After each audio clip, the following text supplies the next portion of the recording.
Welcome to On the Precipice MUFON Contact radio program with your hosts CJ Arabia and Richard Banasek, where discovery, disclosure, and evolvement meet.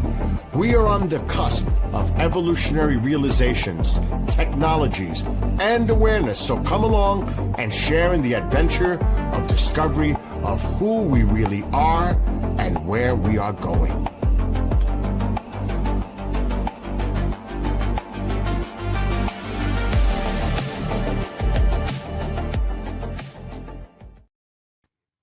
Hey, here we go. Hello, everybody. Hi, Richard. How are you? I'm doing well. Happy New Year, everybody. I hope you all had a wonderful holiday. I guess we're all just recovering from the holidays. Absolutely. And that new year, a new hope, new dreams. All of it. Yep, exactly. Yeah. I just feel like I need a vacation to recover from the holiday season. I'm sorry. It's okay. It's a lot. So what's happening for you, CJ? Well, okay. I've got all my usual announcements. Let me get to them as quickly and efficiently as possible. So please remember that MUFON Contact Radio is available on Apple Podcasts and Rumble. Like really everywhere podcasts are consumed, we are there. So wherever you prefer to listen to your podcast, just go listen to us there and subscribe and give us a like and a thumbs up and a comment, and all that stuff helps us out. So, we just really appreciate it. And let's see, we got some other MUFON business. So MUFON's always looking for field investigators wherever you are in the world. We are probably understaffed with field investigators. So please go to the MUFON website, join, become a member. And then you go and you find the chapters page and you look and find the person in charge of your local region. Usually there's a state director, and you reach out and you say, hey, I just joined MUFON and I'm interested in becoming a field investigator also. And if that doesn't work out and no one replies for some reason or something, just email. You've got my email addresses right there. MUFONCJ@gmail.com. We've got CJandRichard@gmail.com. You could do headquarters has an email on their website. Just let us know. I'm interested in being a field investigator. Help me out. I'd like to be a part of the team, and we'll get someone to help you through the process. Also, since I'm talking about MUFON.com, if you've seen a UFO, if you've seen something you can't explain, please go to MUFON.com and report it. Also, contact or an encounter of some sort.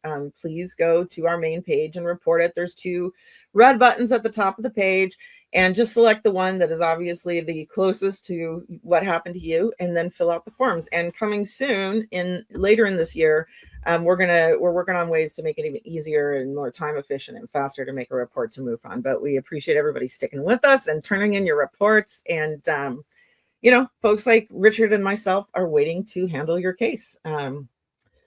So we are both field investigators in the Southern California area. I'm Richard and I. And on Facebook, you can find Southern California MUFON on Facebook and Instagram. And we are also doing monthly meetings that are open to the public as well.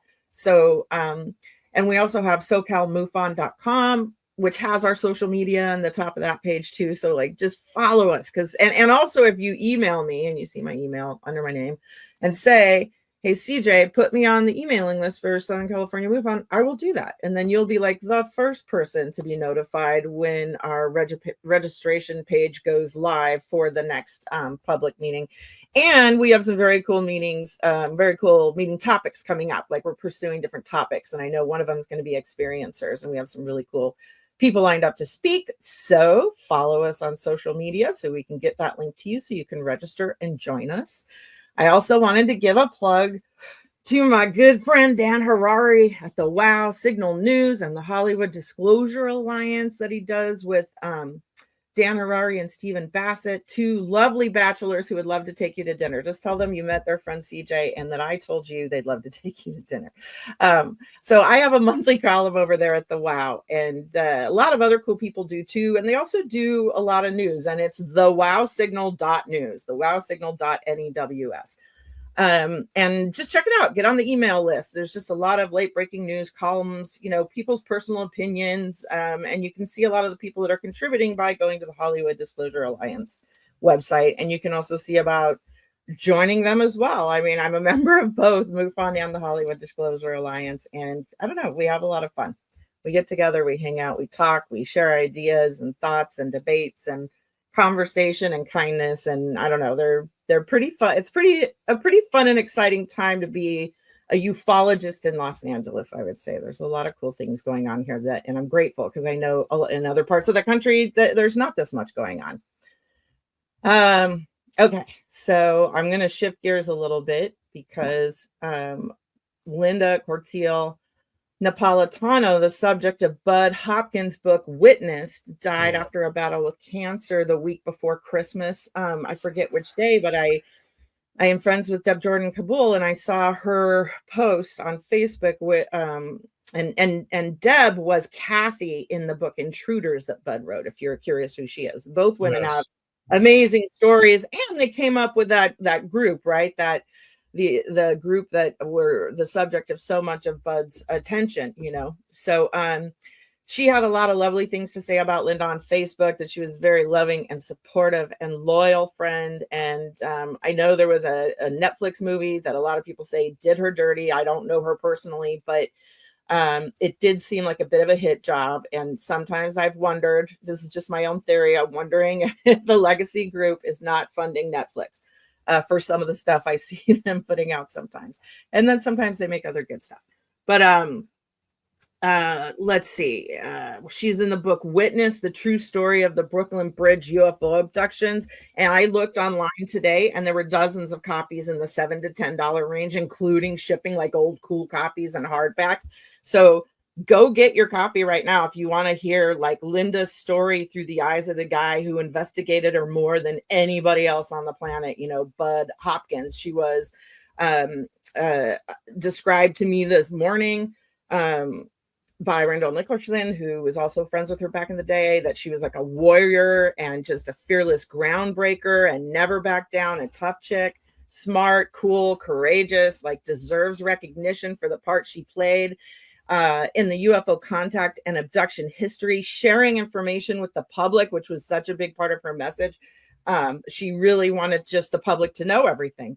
And that's why it's so important that we document these cases now while we can. We don't know what tomorrow holds. And I know that and I'm sure Richard and everybody here at KGRA and MUFON wish Linda's family, just peace and comfort as they continue her legacy, because she had children and it seemed like it was a generational situation. And I believe her sons had experiences, but go read the book. Don't take my quote. I read it. I studied up on her a while ago, so my details may be fuzzy, but don't let her message be forgotten. We need more folks like her. You know, I'm going to drop a link in the description below after we go live to a wonderful interview on that YouTube channel that's so cool, Eyes on Cinema. And it's an interview with Linda and Bud Hopkins, and it just kind of shows you her personality and her spirit and a little bit about her case. So check that out after the podcast. You know, it's funny you bring this up, and this is probably one of the reasons why probably you and I both do this. I know it's the reason why you do it, but you know, we get a lot out of, you know, the nuts and bolts of this work, but we also get a significant amount more out of those who've been experienced and with the phenomenon, who've had some abductions, some other cases like Linda and like others. So the Experiencer Resource Team from MUFON, again, both CJ and I are part of that. We really enjoy the cases, a lot more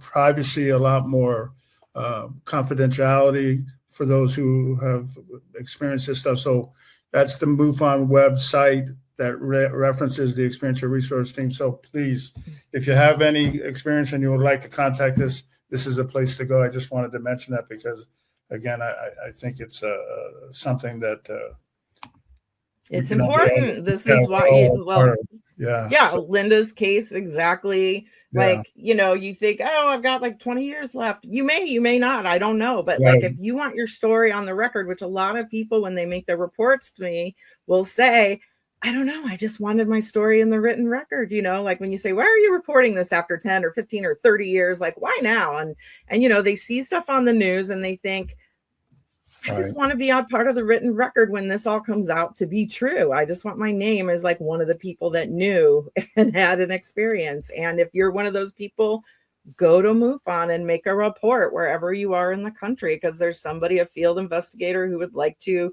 investigate your case, and they're going to talk to you, and they're going to see if they can be of a service to you in any other ways, in regard to the case. So, in our last episode, we did the Jackrabbit abduction enigma case, which was a MUFON case with Susan Ware Holloway, and that was the same thing. She was an experiencer. She wanted to get it out, and MUFON was a part of it, and our episode. So again, like CJ says, we want to help if we can. We want to listen. We want to share experiences too, and maybe even direct. So anyway, it's all good. Exactly. And that's it. And we just want to send like our gratitude to her family for sharing her with the world, and I know after they get over the initial loss, there's going to be a legacy to carry forward, so I don't know, just sending like love and support to those guys for whatever they have planned next. And then I was going to get into Disclosure Day. You want to put up the trailer? So it looks like the Disclosure Day trailer dropped. So a lot of people have seen it, have a lot of opinions, and I've been speaking to some experiences who are kind of upset by it. Some people who are just excited. It looks like a cool movie. But what were you going to say, Richard? Nice poster there.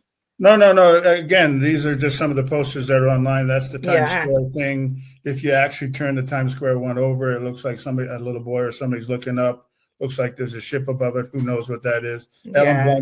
Ellen Blunt's on the other one.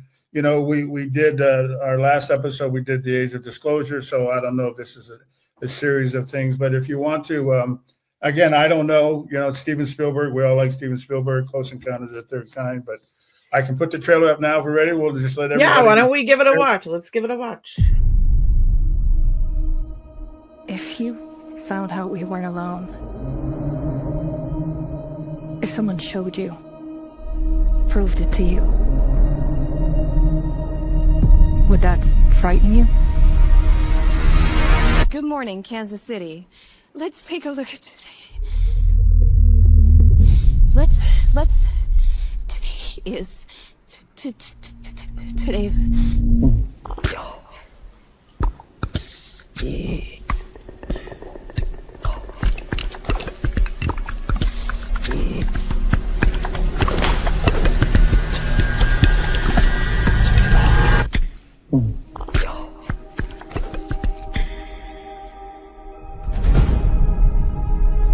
people have a right to know the truth.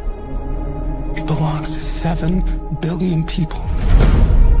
What is it? You wouldn't believe me if I told you. So I'm gonna show you. What are you gonna do? Full disclosure to the whole world. All at once.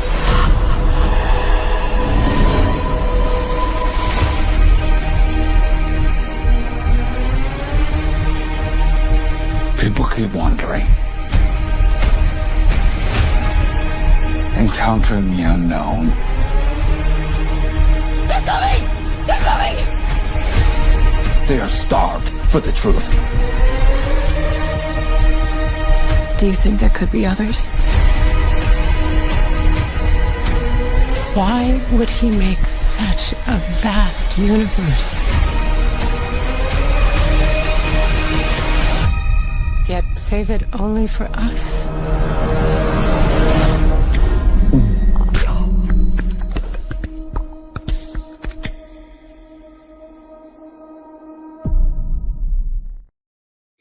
The only thing I'd like to say, and again, I'm not into the boogeyman stuff. I'm not into the fear mongering stuff. So I'm apprehensive about that. But one of the things I did say about it, I just thought was an important aspect. I think it's a deer or a mule deer or whatever, and then there's a bird. But apparently, again, the interaction through those mediums in our world is very pronounced. So it was interesting that they use that. But other than that, I'm a wait and see person. What do you think? Well, the sounds of the bubbles crack me up. That the aliens talk in bubbles popping sounds is kind of silly to me. But I don't know. It looks like, I guess, it just looks like a sci-fi movie to me. I mean, I'm sure it'll be awesome because it's Spielberg and I'm sure it'll make a ton of money. But I feel like people were kind of talking about this movie like it was gonna reveal something that like we hadn't seen before, but it's really a sci-fi movie. And, you know, and I know people, some experiencers who are disturbed by it. Obviously, it reminds them of things, but also feel like it makes experiencers look like you know, crazy people to, you know, demons to stay away from or whatever, which I don't know. I don't have, like, I haven't been persecuted in that way. No one's ever said that to me or anything because I saw UFO that I should be, you know, so I don't know. I know other people have had different experiences. So I guess it'll be different things to different people and we'll find out when it comes out. And I don't know that I'm going to spend whatever the $20 it probably, or 25. I don't know what a Spielberg rental is when it first drops, but it's going to be expensive and I'll probably wait and see it on HBO, but I'm sure I'll hear about it from a lot of people. And my boyfriend will probably go see it with his friends. I'm sure that will happen. So, but I don't have a lot. I mean, just kind of silly to me because the bubbles popping as the alien sound. So I don't know. So yeah, okay, that was it. Woo, that was a big intro section, but that's all I have. Like whatever you want, and let's get to. I just have a couple really quick because they're cool stuff. So, again, astronomy is a big thing to me. This is Saturn's moon Pan, which I think is really cool, and they actually call it the flying saucer moon. As you can see, these are pictures from NASA. But you know, I saw a recent, very short clip of somebody zooming in, I guess, with a telescope. And let me see if I can, I think it's here. I think it's with this one here. Let me see if I got it right. So this is a telescope that somebody got. And if you'll notice here, I just thought it was really cool. That's Pan. I guess a live shot. I don't know who is this person and where did they, like, this looks like AI. It is partly AI. And the reason No, I'm not saying it's totally AI. Apparently it may not. But so one of the things that I did want to show you in addition to that is this one that's previous to that, and that's this shot. This is not AI. This is from NASA. The NASA. So that's what it looks like. And then some AI made it look like a spaceship. Again, I from that much distance, light could blur it, whatever the case is. But it's just ironic. Again, the whole idea here is the fact that it does look like a flying saucer. It's got a top, it got a bottom, and it's got this thing around. I just thought it was cool. Yeah. If you're interested in it, you can go on to Saturn's moon or just enter Pan in your thing, and it's just a cool thing. It's strange how they look like that. So that was all the planets with rings, I guess, to some degree would look like a UFO. They could. That is a moon, and to me that looks strange. But having said that, I also like to do images that I'm just curious. This guy's name is Carlos Diaz, and in 1981 he was a journalist out of Mexico, and he was in a park when he saw this video. I mean, this UFO, and he took these pictures, and they're well known. And apparently it's a backlit. The irony of it is, and this is probably one of the reasons why I did it too. Again, you can search Carlos Diaz, 1981 Mexico. He's a journalist who posted this. They haven't been debunked, or there's still a lot of issues and questions about why it's backlit. The other irony of it is how much it does look like what I just posted up. So I just thought it was a really cool thing. Any comments or thoughts, CJ? No, I don't know. I mean, it doesn't. I mean, I don't know his story well enough to even comment on it. But you know, I don't know where those images come from. If they're really his images or like some, you know, how people upload images or. He took this with his camera. Okay, I don't know. I'd have to see. Yeah, no issue. Just again, some of interest. If those of you are interested more, you can go to the web and just Carlos Diaz. These UFO. Maybe Gino will know more about Carlos Diaz than he may. Anyway, I thought that was really cool because I like that stuff. And the last thing I wanted to put up, because we like to put up sometimes books and stuff like that. And this is just for everybody. MUFON has a great journal. You can get it on the webpage. You can upload, you can download it. This is the most recent one. It's a good read, 25, 30 pages of all kinds of stories, cases, background information. So, I'd like to at least share with people these sort of resources that they can look at. So MUFON puts out a great monthly journal, and this is the most recent. So I just thought that was really cool. And, since we're here, and here's our guy who we're going to introduce today.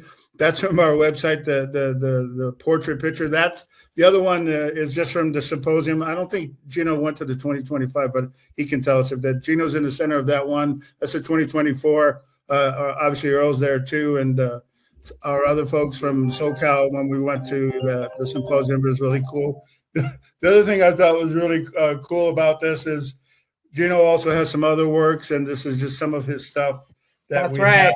Our state director rocks. He does rock, and I just thought it was really cool. So let's bring on Gino.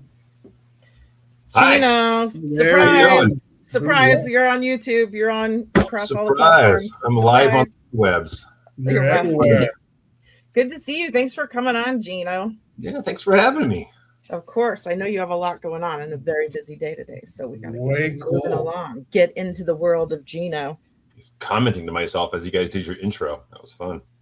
Yeah, what? So you got a lot going on. So Gino's our state director, and if you sign up to come to our meetings, you'll hear Gino talk, and you'll hear me talk, and probably. Sorry, my sister is pinging me nonstop that I have a package at the door.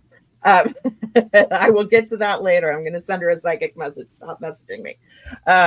So what was I talking about? She just sent me like 5. And Bill, I'm gonna Well, what's happening in Gino's world today? I mean, besides being the state director, a rocker, and a School of Rock, and all the other things in your life, what's happening? I got a kitten going crazy back here.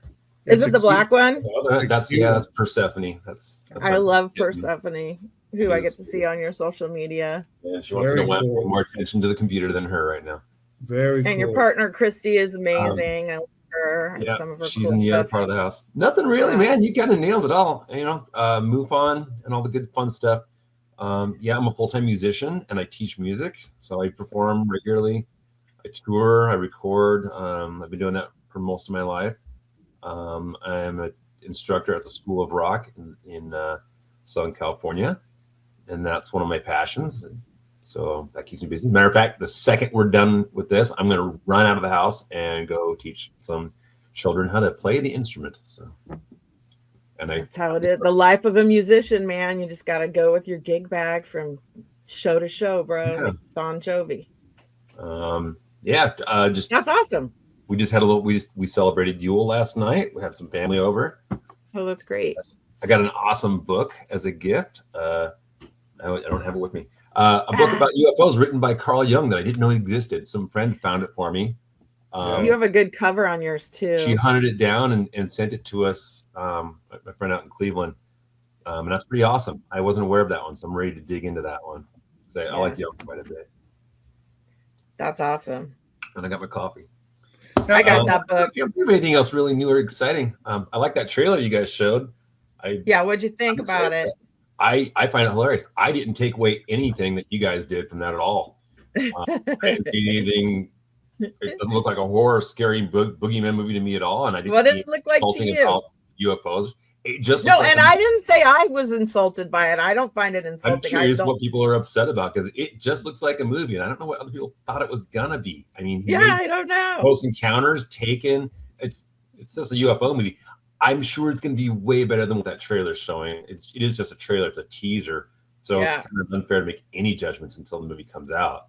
I agree. Steven Spielberg does have a passion for UFO-related phenomena, and he really does know what he's talking about with it. We all know that. So I don't think he's going to do anybody wrong or do anything terrible. I think people should just chill the fuck out. Chill out, everybody. Let it. You can. It's all right. I think we're allowed to drop it. But be honest, guys. For whatever it's worth, it's a teaser, and it's to tease who you are, what you think, and what you feel. It got everyone talking. It did exactly what it's meant to do. It wants people arguing about it and discussing it. Also, I thought like the CGI deer are slightly disappointing for Spielberg, but maybe they're going to also finish them up before it comes out. Maybe that it might the not final product. Yeah, so that happens a lot. People will complain on trailers and teasers, and they don't realize It's not And then final production yet. it's not always the final. Like sometimes you'll see an actor in the trailer and they're not even in the movie anymore. So But you think about it I was just gonna say. right after Age of Disclosure. I mean, once to get people interested, I think it's a cool teaser, whatever that means. yeah, I think it's Just- good that it's getting people talk. Yeah, and there's that. No offense to Age of Disclosure, I'm sure that was nowhere near on Spielberg's radar. Yeah, he was not considering No, it. I'm talking about marketing timing and all that kind of stuff. I mean, If anything, Age of Disclosure was like Spielberg's got a movie coming out in June. Yeah, We should get I think it jump was on probably him by earlier. dropping it for the holidays, and that Could way we be. got to jump on that. Could be. But I've been excited for this. I've been hearing about this movie for a couple of years now, so I'm excited that it's finally coming out. Yeah, both of the other movie too, the Age of Disclosure, I heard took a long time to actually come out, and people would be wondering what it was, and so everyone is getting their Christmas answers to all their questions. Yeah, fun. So I'm just curious. So just so our people know, they know who you are, but they don't know what you do, when you started, where you're from, what you got you into this thing called MUFON, and of course, ultimately, one of the state directors for California. So can you just lead us along that line so we can share with people who you are? Yeah, I've been involved with MUFON for, I've lost track now. 5 years. Seems longer than that, but if you say so, it seems a lot No, longer. just the record indicates 5 years. It just whatever. Well, 5 years. I've been an investigator for 5 years. Yeah, Cool. yeah. I very quickly moved from field investigator to chief investigator for Southern California. Right. And I worked with Earl Anderson for most of that. And then it was always the intention, Earl had always had the intention of, at some point, he was going to move on and do other things and push me up into assistant or into actual state director. None of us thought that was going to happen anytime soon, unfortunately. But it did happen a lot quicker than we all thought it would, and under different unfortunate circumstances. But that's it. But I've been a follower of MUFON and the subject for most of my life. Actually, I became aware of MUFON way back in the day on watching, what was it, Discovery Channel, Hangar One. We used to watch that show all the time. Oh yeah. And then also just old news groups. Back in the day when there was chat rooms on the internet and people would mention MUFON, you had to hunt the internet and search what the heck that meant. Sorry, my cat's going crazy. But yeah, I've been involved with it for quite a while, officially and unofficially. Okay. Yeah, that's it. Really, that's my end story with that. Yeah. What about your own personal, any personal? You do. Well, he does some. This is what I wanted to talk about a little bit. Is you do some paranormal investigating, and I know you keep it totally separate from MUFON. Like most people in MUFON don't even know that you also. And so my questions for you, which I started asking, but I was like, wait, tell me on the air. Is, do you have a company? Are you like in the phone book? Do people look you up on Google and call you? Do you actually hear about haunted places and go in and do your own investigation? Do you record them? What do you do? I've been doing paranormal investigations for, I don't even know, way longer than I've been involved with MUFON. Probably 10, 15 years, something like that, officially. I do work with a group called Hemmock Ghost Hunters out of Southern California here. They do private investigations, mostly, we do a few public things. People can come join in, but most of what we do is private. People have issues or questions about their homes, and we come out and do it. It's free. We don't charge people for any of that. And it's not like it's Ghostbusters or anything like that. And it's definitely not like Ghost Adventures or any of that TV junk.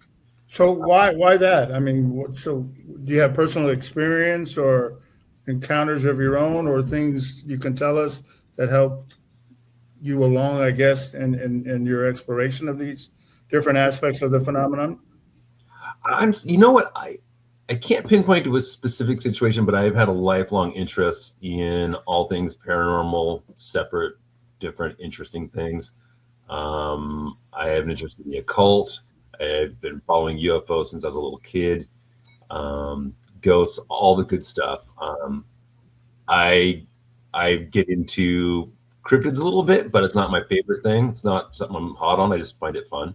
That's more of a hobby, not something I'm really super fired up about. But no, really, yeah, I don't have one thing I can tell you, man, that pinpoints it. It's just been a lifelong series of interests and serendipitous occasions that keep feeding that interest, you know, meeting people or coming across places or being on vacation, stopping for gas, and just happens to be, you know, local haunted establishment, happens to be next to the gas station, whatever, things like that. And it just keeps. Those are the best. I love road trips. Same thing with the phenomena with UAP. It's been the same situation. I have had experiences. Yeah, I've experienced a lot of stuff I cannot explain. I could go on for hours and hours and hours about that stuff. I've had lots of experiences with paranormal. Can you give like two? Can you give like two examples? Let's not go on forever because you got the big ones. I'm gonna light a candle. Well, my wife is also involved with that group. She does paranormal investigation as well. And we were on one. It was a cafe, actually. The owners had us come in. They'd had a long history of weird things happening, hauntings, if you will. And they contacted us and had us want to come in and investigate the place after business hours, of course. And we were there throughout the night. And at one point in the evening, we moved out. They had a storeroom behind the cafe where they kept decorations, equipment, whatever, you know, sundry stuff. And we were in there, video cameras, digital recorders, just, you know, seeing what we could find, seeing what we could track. And things kept being thrown around in the room, small rocks and bits of pebbles and things. You could hear them whizzing across the room and hitting the wall across the room from everybody, from an area where no one was standing at all. Wow. Recordings of that. And at the same time, within moments, we were trying to interact, see if we could get anything going. There was a bunch of garden tools in this room as well. A rake was thrown towards my wife, like off the wall and across the room at her. Oh, wow. And we have a recording of that as well. That was a fun one. Yeah, that ghost deserves to be punched out. Yeah. Throwing a rake at your wife. Well, what was that attributed to? Did you find out, or did you have speculate, or did you have any other indication? We couldn't find any real trees. Yeah, we couldn't. We do our best to try to look for open windows, animals. Yeah, animal droppings. See if there's every possibility you could possibly think of, and rule out everything. We found nothing for any of that. And the there was nothing in paranormal that closed room that could have possibly caused that we could find. And to attribute it to, I mean, you know, like I said, I don't know. I can't tell you for sure. You could say it was a spirit, a ghost, whatever you want. I can't. I don't have an explanation for that. And so it's just an unknown. It's just an unknown. What's that? Is it so you classified it or clarified it as a sort of an unknown? You just didn't know. That's what I personally refer to it as. Okay. Do you use the same terminology, an unknown? Some people call it ghosts. I call it an unknown phenomenon. I can't say what it is for sure. I don't know. Right. Was there any electromagnetic readings, or did you have any sensors or any electromagnetic reading? Oh yeah, and I got loads of gear. I got all the toys, buddy. Did it indicate, or did it strike or indicate in this, or did you use it in this particular case? Yeah, actually, yeah, we did get high electromagnetic field readings in that room, temperature fluctuations, all the classic stuff. It's pretty interesting, and we keep records of all that stuff as well. Sure. What are your favorite of the ghosty shows, the ghost hunting shows on television? What are if any, would you consider to be the ones you like, or the ones that you think are actually doing good work in some way, or are they all baloney? You can put it in your own words, not baloney, but you know. There's a few that I enjoy that I like to watch, but it's mostly because I like the people in them, the characters. Which one? The most I liked the old original Ghost Hunters show when it first started out. I like a lot of people love that. First started out as well, but which one? Sorry, I talked over you. Which one? Ghost Adventures. Unfortunately, yeah. that show quickly over the seasons and over the years deteriorated into just bullshit. Yeah, my son loves that It's now. it was neat, but it's those guys exaggerate and honestly just make up so much stuff. And what a It's lot of such people don't baloney. realize is any bits of actual evidence they're getting at all, they're getting 10 seconds of evidence from literally 24 hours of recording, if you Yeah. get anything at all. People think all this stuff happens in one night, in an hour, and it does not. You can sit for 8 hours and have nothing, then sit for 12 hours and have 5 seconds of something maybe interesting. Yeah. A lot of those shows, those people are playing it up. They're exaggerating. They're making it look much more exciting. Like there's demons around every corner, and everything. That's all. It's not like that. It's I think that's what my little Ghost son hunting's thinks. boring. I'll be honest. You got to be really into it. It's a lot of sitting around in the dark and a lot of doing nothing. Yeah. In the quiet. You have to be very interested in it and be really into it. It's not like at all. So, Gina, do you have anything you can offer as to an opinion based on your experience working in these particular cases, what you may theorize they could be, or it, or anything, or do you even have an idea about that? Well, I will tell you, people always ask me if I believe in ghosts. And my response to that is, I believe that there's a genuine phenomenon that people are experiencing. Do you think it's related what to that is, UFOs in any way? I can't tell you for sure what that is. I refer to it as ghosts and spirits, but what it really is, I can't say. Maybe it is. Maybe it is afterlife. Maybe it's something else. Maybe it's, I don't know, alternate dimension contact or whatever. Whatever it is, the phenomenon is real. People are experiencing it. I've experienced it myself. What it really is, you can't say. No, it's all speculation. Well, yeah. I know there's a general word, and I'm just saying that just as a general word, they throw the word out consciousness as a spill-all world. For some folks don't say that, but could it be an aspect of consciousness? Can you explain that more? No, because that's the whole idea. It's I don't know what you mean by that. Well, when you talk about the consciousness, it's a physics thing, and the physics things is that consciousness is an energy. You mean a collective consciousness? Call it whatever you want to. You can call it a collective consciousness. That's another word for it. And I can use, if that's a better word to show where I'm going, collective consciousness. It's an energy that's intelligent that then manifests itself into whatever it can in terms of, it can be physical or some of that. Some people use that as a general term, and I apologize. Well, okay, what you're getting at is related, but usually separate. From what you're saying? I'm sorry, separate from what you're saying? It's generally related to that phenomenon, but it's also a separate thing. There is, for lack of a better word, what do you want to call it? A consciousness or a psychic energy that people can create that often manifests in a way that seems like ghosts. Usually what people refer to as poltergeist activity isn't really poltergeist ghosts. It's more psychic activity. It's someone's generating that. They're somehow psychically creating an entity or a tulpa or some sort of kinetic energy that is manifesting that way. It's making things move. It's making things occur. It's making sounds and noises. But it's actually a person or a group of people creating that unconsciously. That is a theory. And most often that's confused with hauntings. And in the paranormal investigation world, you generally divide those two ideas. It's two separate things. Poltergeist is not necessarily a ghost, and a ghost is not necessarily a poltergeist or psychic activity, although they are often related.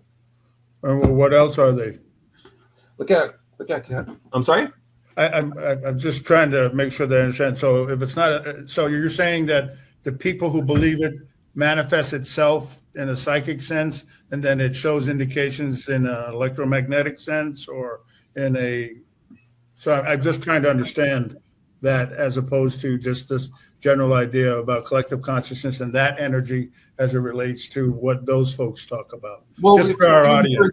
If that collective conscious energy, it's the same thing. It's the same idea. It's more of a psychic related phenomenon as opposed to a afterlife spirit ghost type of thing.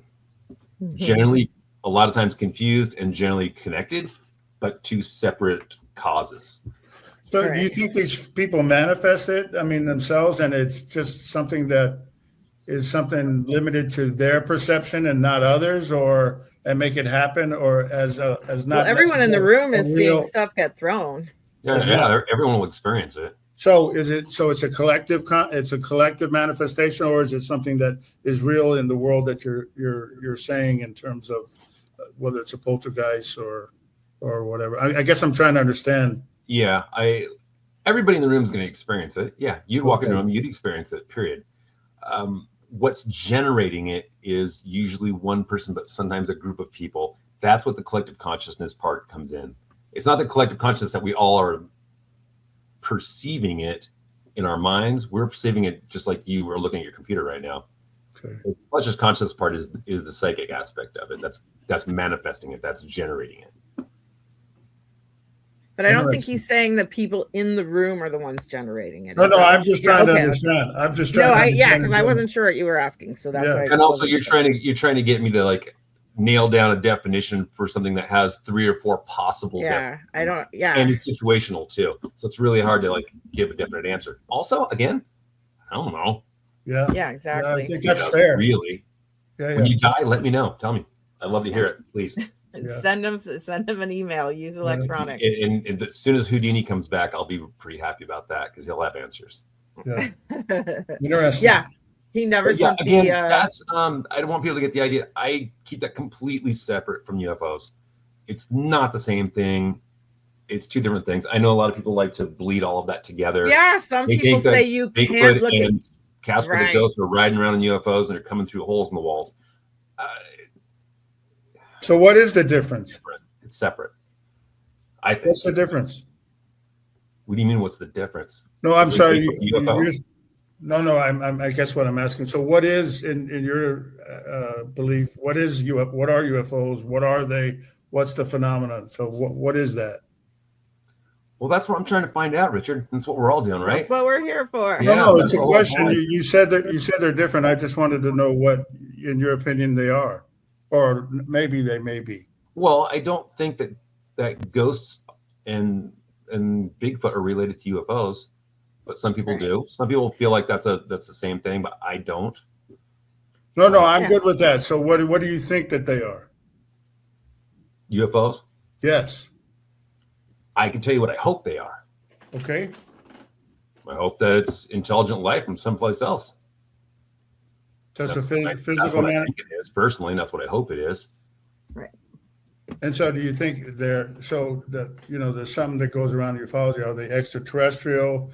Are they interdimensional? Are they crypto-terrestrial? Are they ultra-terrestrial? Yeah, we don't know. I mean, do you have a speculation? I mean, because we all have a speculation. I mean, I personally feel like it's extraterrestrial. Just an advanced society? Yeah, somewhere else. Yeah, that's it. And what do you think that they're coming here for, or what do you think that they're trying to do? Again, just to tell you honestly, man, I really don't know. To me, it seems more plausible and makes more sense to me that they're just checking us out, just like we would. We'd send out a probe, we send out Voyager and go look, sending out our words and our messages to the universe. We send out rovers to Mars and things. I think that's what's going on here. Clearly, you can't really put any sort of conscious motive to it because we don't know how they think or how they perceive things or what they think is right or wrong, if they have a right or wrong at all. We don't know any of that. You can't. That's like trying to understand, does that squirrel on the tree over there understand right or wrong? Does he know those are my nuts and not his nuts? Does he know that nuts are, you can't get into that space. So you can't really figure out their motives or why anything's happening. But I do believe it is extraterrestrial. And I think they're checking us out. They're coming over and seeing how we're doing, what we're doing, what it's all about. I don't think it's much more than that, honestly. Are you on the ERT I team? don't know. We'll find out. Are you on the ERT team? I am not.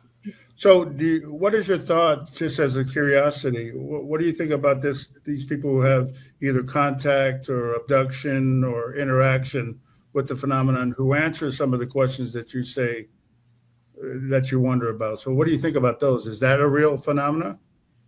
Genuinely, yeah, it's a real phenomenon that people are experiencing. Yes. Have you thought about the RTT maybe joining that and No, it's just not not interested? it's not my bag. Oh, I There's see. plenty of other people who are more into that and more passionate about it. I see. It definitely has value, absolutely, but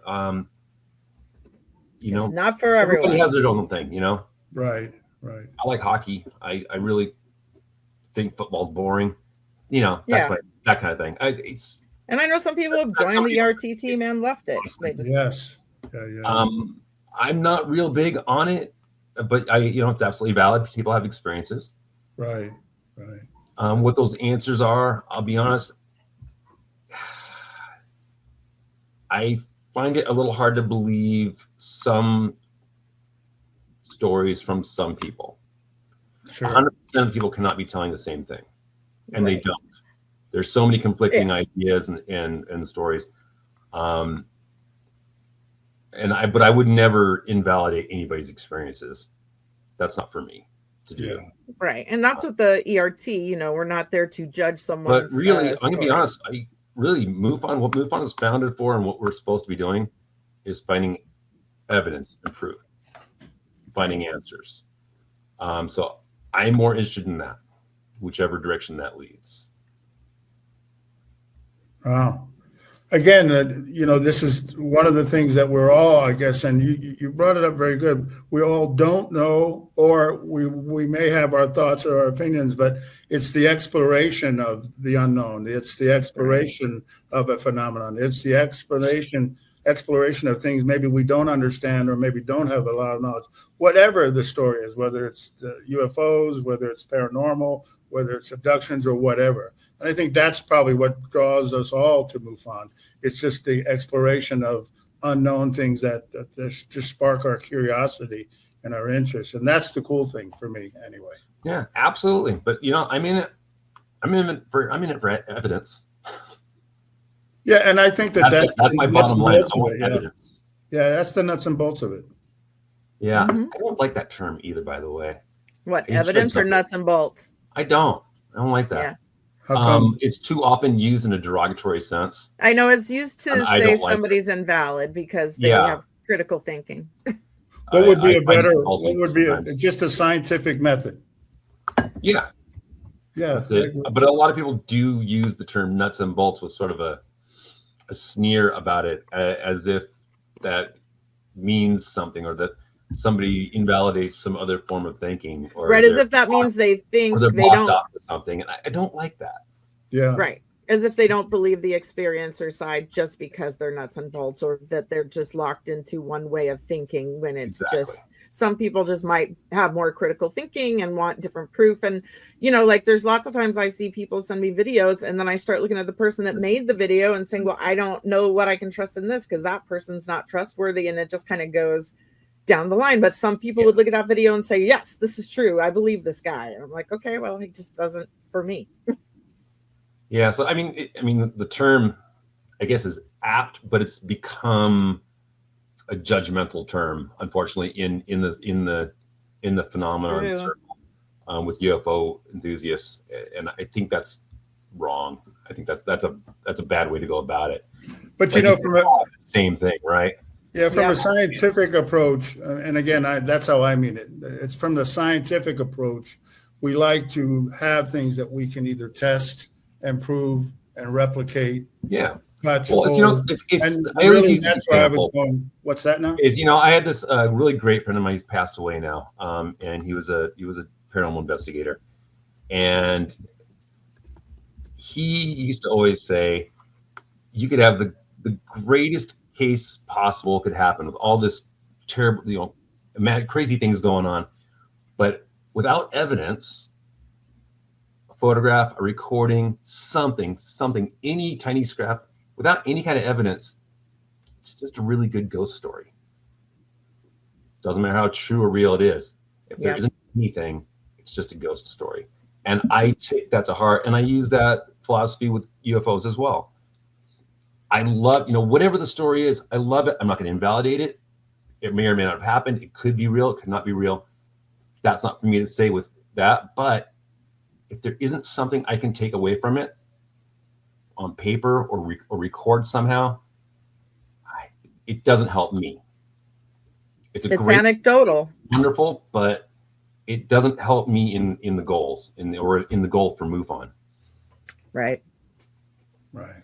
Agreed. And that's actually, and that's one of the things I have a slight difficulty with the experiencer side of things, is that I can't pull evidence from that. It doesn't, like I said, it doesn't invalidate it, but it just means it's not that useful for me personally. Mm-hmm. I appreciate it, absolutely. And the ERT should exist for that reason for people. Right. But me, for what I'm trying to get done and what I think MUFON should be doing in general, I need evidence. We need that. And I can't get that from ERT stories, unfortunately. I'm sure somewhere down the road, when we get some more information, we get a little more quote unquote disclosure, then a lot of that ERT stuff can be pulled back in, because then we can connect it all together. But until we get that, it's yeah. I think a lot of folks are like what you said. I think a lot of the public is like what you said. And what I mean is touch and feel it, see it, have it there, as opposed to maybe not so much the perception or the subjective viewpoints, which again can be interpreted by many different people. And there's nothing wrong with that. I think that that's a valid point, like anything else. And like anything else, when we think of evidence, the witness testimony is a strong point coupled with, just like a puzzle, right? Right. You add all these things and they sort of gel together, and it's just not one piece of evidence, it's multiple pieces of evidence, whether it's a testimony. But until you get that first rock, that first piece, it's a light in the sky. It's just a light in the sky. I can't do anything with that. Know. And they say witness, like eyewitness. When you say you saw a light in the sky 40 years ago when you were 10 years old, I know. That's great. I love that you saw that, but that doesn't help me at all, and I can't do anything with it. I mean to sound like a dick, but in the job, what we're supposed to be doing as investigators for MUFON, that doesn't help me. I love to hear about it. Please tell me about it. I want to record it for later use, but it was just a weird light in the sky when you were a 10-year-old child. I can't do anything. Yeah, you can't give that guy a verdict on his case. You can't say I can't say what he did or didn't see. So exactly. I guess technically that makes it an unknown. Unfortunately, a lot of people confuse the term unknown to mean it's definitely it's UFO, or that it's definitely extraterrestrial. That's not what unknown means. Right. But, and the other thing, this is the reason why we have so many different investigators in any kind of field, especially MUFON, because you bring this conglomerate of people together with different views and different points and different perceptions to see life in this multifaceted approach. And hopefully we use these things like in science as a guideline to sort of prove certain things. And then there's these other parts of science, whether people like them or don't like them, or just is something that they prefer. And that's the good thing about it, because like any unknown, right? And I mean that in the sense of whether it's a phenomenon or the bigger part of life, the more people we have looking at it from whatever perceptions they're using, hopefully the better that we're better able to at least have an understanding. And that's just my thought about it. Sure. All right. We're going to take a little break here, and we're going to come back, and we're going to talk about some cases of interest, some other stuff. I have a little game to play with Gino. Good. And I got some other stuff to talk to you as well. Yeah. Yeah. Good. So let's take a little break here, and I'll meet you all back here in 3 minutes. Awesome.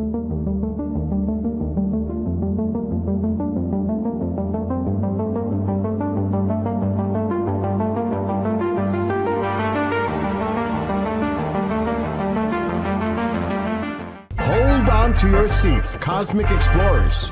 KGRA Digital Broadcasting, the unrivaled #1 source for raw, uncensored paranormal and UFO talk radio, has just unleashed a sizzling online merch store. Stay cosmic on the move with accessories, rugged phone cases, vibrant yoga mats, and notebooks perfect for jotting down UFO sightings. Ignite your obsession with the unexplained through bold, exclusive gear that demands attention. Kicking off with the Supernova, the store launches 2 heart-pounding collections, KGRA Digital Broadcasting and Bishop James Long. Every item you grab helps power the network and its groundbreaking shows. Stand with the truth seekers. Act fast, score your stellar swag, and join the uprising today.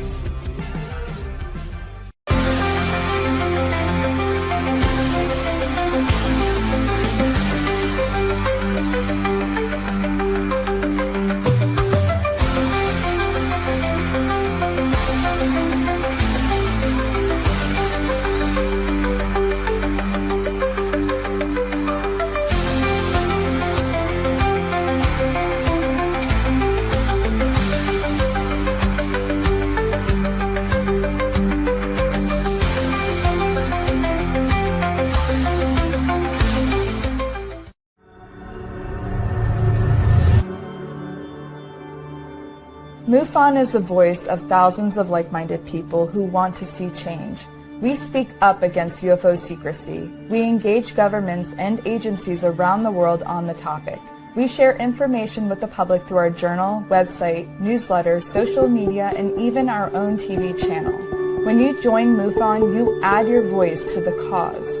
Few things are more important in our time than understanding the UFO question. Join MUFON. Find your friends.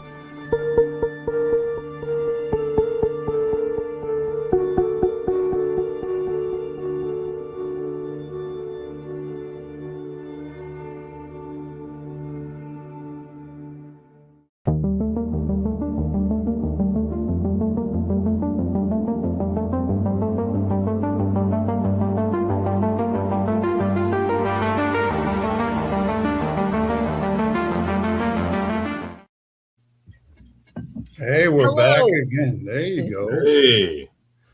Does everybody feel refreshed and anew?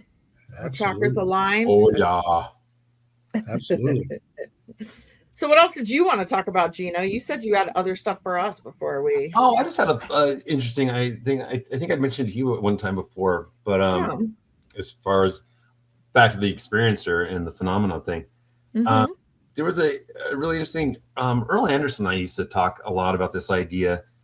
We had both noticed the number of musicians and artists that are actually involved in the UFO phenomenon is a weird thing. There's a large number, and it seems to always be artists or creative types who get the most contact or deeply into it, or always attracted to the subject somehow. Yeah, it's very common. A lot of artists and musicians. Yeah, and we always had long discussions about like why that could be, or just how interesting it is.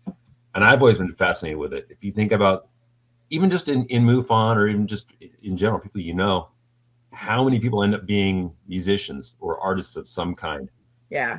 Actors, creators, creative type people. Earl was certainly. Jeff Krause is also on our team. He is. A lot of people, and a lot of well-known people too, actors and musicians, big names. When I was at Contact in the Desert, I came out and Travis Walton was just sitting on a guitar playing with some people in a circle. Like, so many people had guitars and were just jamming, and I was like, "This is so cool." Yeah, we'd always talked about the idea of doing a MUFON jam night, and we never got to do it, unfortunately, which is really sad. Always wanted to do that. I think we should. Our own Ron James. Ron's a musician as well, songwriter. Well, maybe we can do that with Contact in a future year. Maybe we can work with them and try to do a jam out session one night there. That might be fun. At the symposium 2024, the one in Texas, after hours one night, Ron opened the convention room back up and hooked up a karaoke machine, and a bunch of us us all did karaoke in the middle of the night. Oh, fun. It was a lot of fun. That sounds like a lot of fun. I want to go to one of those. Grant Cameron wrote a book on musicians and creativity and phenomenon. I thought it was a very good book. So you speak of that, and he wrote a lot of interesting things about their creativity and how that's affected. So pretty cool stuff. Yeah, absolutely. I thought that was a fascinating thing. I would love to get more into that. I'm very curious about that. Yeah, absolutely. So what CJ was saying, I'm sorry, go ahead. Oh, as CJ said, she had something. I don't know what order you want to do things in. Do you want me to do my little game with you, or do you want to do your cases? I know you brought a few cases. Oh, I'm always up for games. Let's do that. Okay. So this is something I've been wanting to do with guests for a while, but I'm going to do it with you since you're my friend and I can do it. So this is sort of a free association game. I'm going to say a word or words or a phrase that is like a ufological kind of a phrase. And I just want your stream, and you can say pass. I don't care if you're just like, I don't want to comment on that or no comment. I don't care. Do you want comments, or do you want first word that comes in my mind kind of a thing? Yeah, kind of a stream. Like, what do you think? Like, I guess some of them are going to be, like, what's your verdict? Is this bullshit or real? Or, and some might inspire in a different, I don't know. I'm just curious and I should grow this list. This is the most I could come up with this. Are you prepared for me to be honest and open, huh? Yeah. I assume you would be. I would be too. And if you want, I'll answer the same questions later. All right. Yeah, let's go. Let's I'm pretty mouthy. I'm a mouthy broad when it comes to stuff. Okay. That's why we like so the first question is UFO or UAP? UAP. 3-Eye Atlas. Bullshit. You mean bullshit, the Avi Loeb stuff. Yeah. Okay. Your general feelings on hypnosis used in cases for ERT and, experiencer cases. Inadmissible in court. Yeah. Okay. Ancient aliens. Fascinating. Yeah, that's my big word on that one. Absolutely fascinating. Yes. Bob Lazar. Love Bob Lazar. One of my early UFO heroes. Yeah. Yeah, he's cool. Galactic Federation. Oh, shit. Excuse me. Interdimensional theory. Very interesting. Time traveler theory. Also very interesting. Space traveler theory. I'm sorry? Like an alien, like a space traveler, like someone who travels through space. Oh yeah, no, definitely, yeah. Ding ding the most. Yeah. Aliens are demons? No. Gray aliens. Scare the crap out of me. Reptilians. Silly. Nordics. Also somewhat silly. I don't know. Insectoids. Same category. Hybrids. I really don't know. Oh, no, hybrids.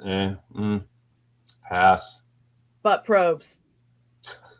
South Park. Nukes. What is it? Nukes. UFOs and nukes. Oh, UFOs and nukes. Yeah, sorry. Yes.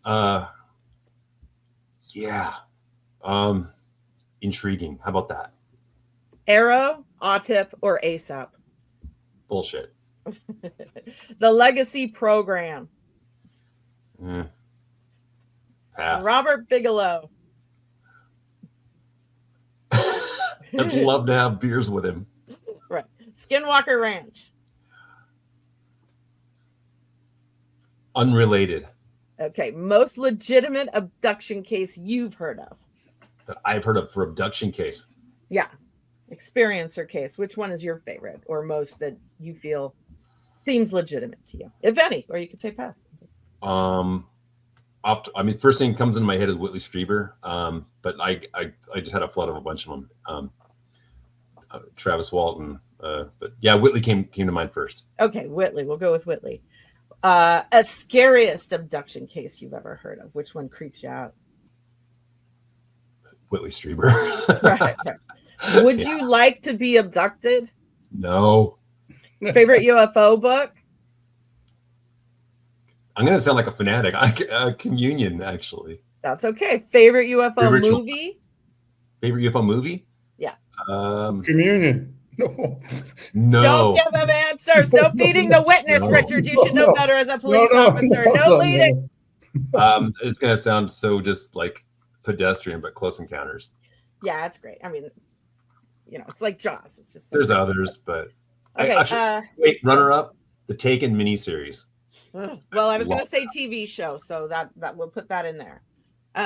What about favorite UFO documentary? Oh, I might be getting the name wrong.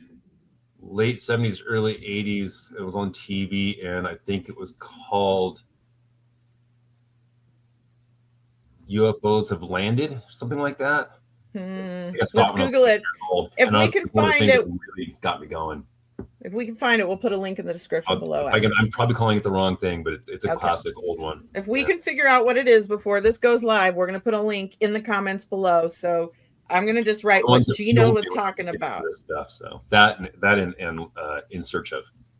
Oh, I loved In Search Of. So good. So good. Okay. I only have one more, and then later you can email me if you have more fun ones to add to this list. Okay. Either of you.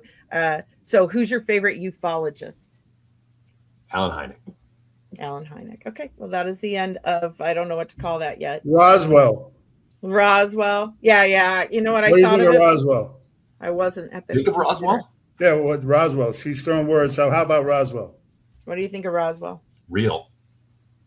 There you go. Absolutely. I'm a full believer in Roswell. Absolutely happened. Very cool. Yeah, there you go. I love Roswell. I'm big Very on nice. that one. It's like a slam book, but I don't know if kids know what a slam book is these days, where you say your opinion of things. All right. I'm going to make some notes in my little game here for future. Also, Rendlesham. Special mention for Rendlesham. That's one of my all-time favorites. Very cool. Me too. It's such a cool case. I think one of the documentaries I was in a couple of years ago, they asked me about that, and I went off about Rendlesham for a while. I like that one. Me too. That and the Hopkins one. I also like that Hopkins story with the family. I also like the Aztec Farmington encounter recovery, which is really a cool story and book, by the way. So anyway. See? Learning as we grow. All right, let's talk about some Southern California MUFON cases. Let's check out what you brought with you, Gino. A couple of little cases. The first one I'd like to do first, if you don't mind. It's that the YouTube link that I sent you. So do you want Richard to play this first and then we discuss it so people see it first, or do you want to describe it? So is this the one changing? Is this the UFO changing directions over Palm Desert? Is that the one? I believe so. It's whatever the YouTube link I sent you.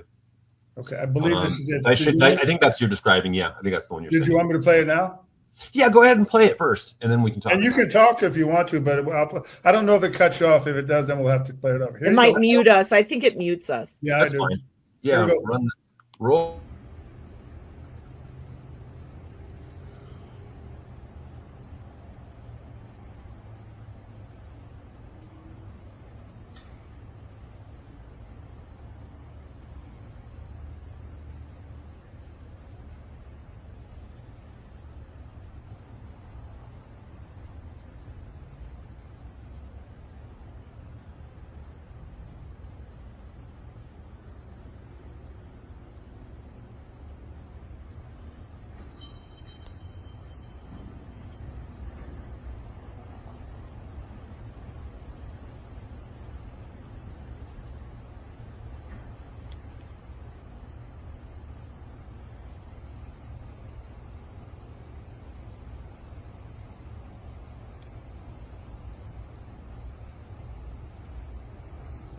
Now that is a UFO.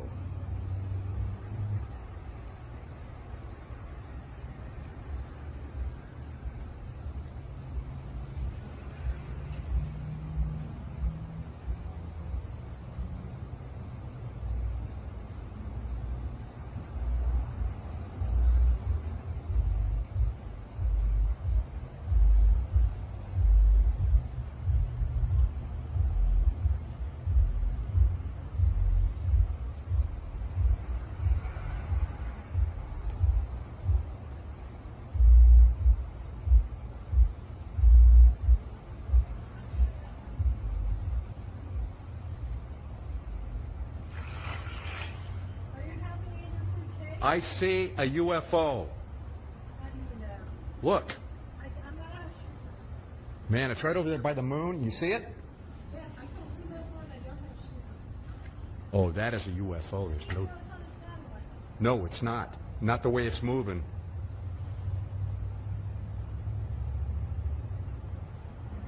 I'm gonna have cake. Yes. That is wild.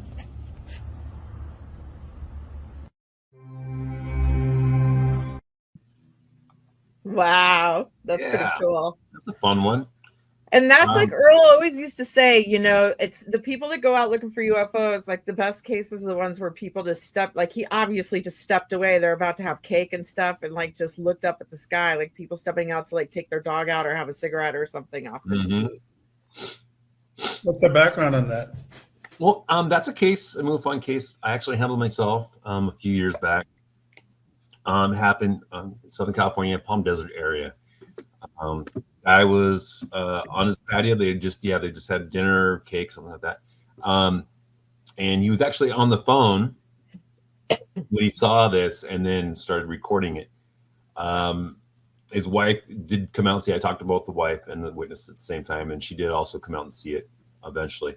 The intriguing thing about this, besides just the video itself, is pretty interesting.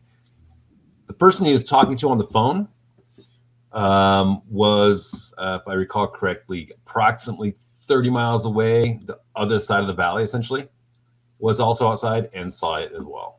I talked to witnesses; they both witnessed it at the same time on two completely different sides of the city. Wow. And at one point, I don't know if you can hear it on there, but there was a second video. I think you can actually hear the other person on the phone, like talking, like in the background. You can hear the voice going. But I thought it was great because we had two different witnesses from two different locations, basically seeing the same thing from opposite directions. So it's that was my favorite part of that whole thing right there. The video is interesting. The light moves. It's not a straight line like a conventional aircraft. It's not conventional aircraft colors. It's not red, blue, amber, green. Doesn't flash. Too high, too far out to be a drone or remote of any kind. Stabilize the film. There's a lot of hand movement, but the light does move separate from the hand movement, and you can see it moving up and down, climbing and coming back down to level. So it has some independent movement that's not, you can't explain that by hand movement on the camera, which you do get a lot. A lot of times we get people film interesting things in the sky and they say, look how it's moving. But when you look at the background of the trees and you can stabilize the video a little bit, the movement's actually more from shaking hands. Their hand. This is less of that, which also made it very interesting. So it's hard to see a proper shape. There's obviously clouds and a mist. So it's a little hard to figure that out. But just the video alone was intriguing on its own. Yeah. And his reaction is great. When did you say that was? This would have been, I can tell you, give me just one moment. This would have been back in 2022.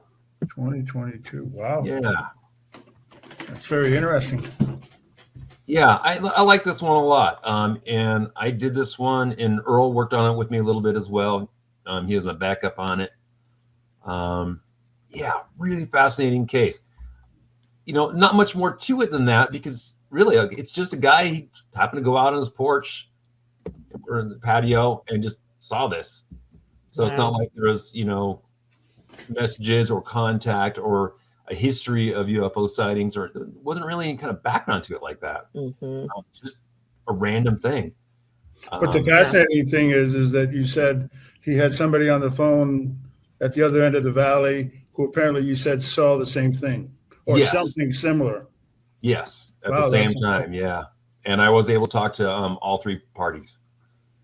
So wow, that is actually that was one of the favorite ones. That's just interesting.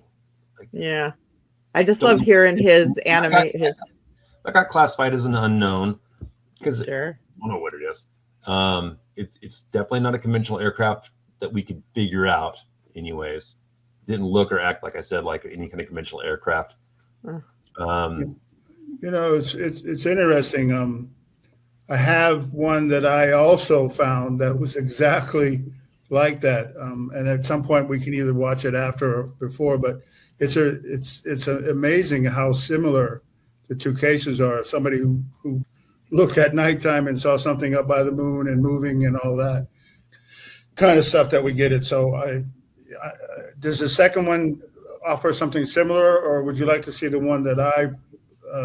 Is it a MUFON case? Which MUFON case is yours, Richard? So actually, the case is a MUFON case. It came out of.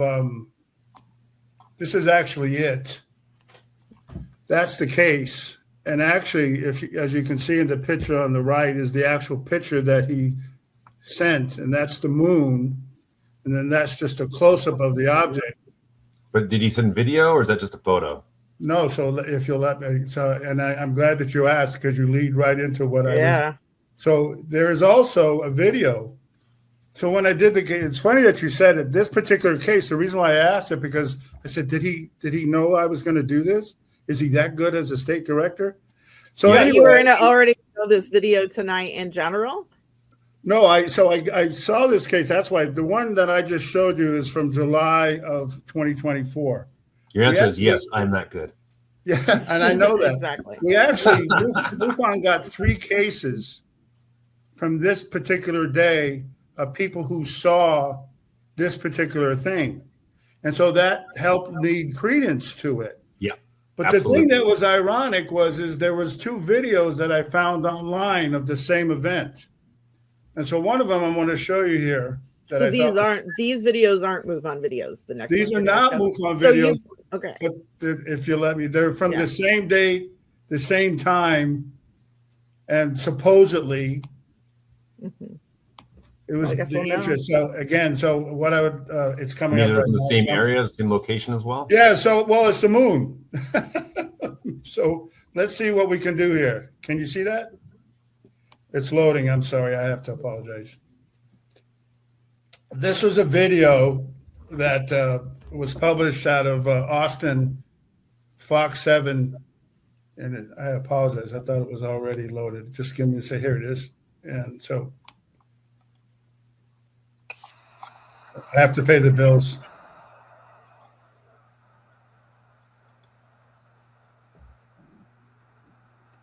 Sorry about the bills things. I thought it was, here it is. I can't see it though. Is it playing? You can't see this? Nope, I don't. Gino, do you see it? I don't see anything. Okay, that's all right. That's my fault. I have to apologize. Let me bring it up one more time. That's okay. No issue. Okay.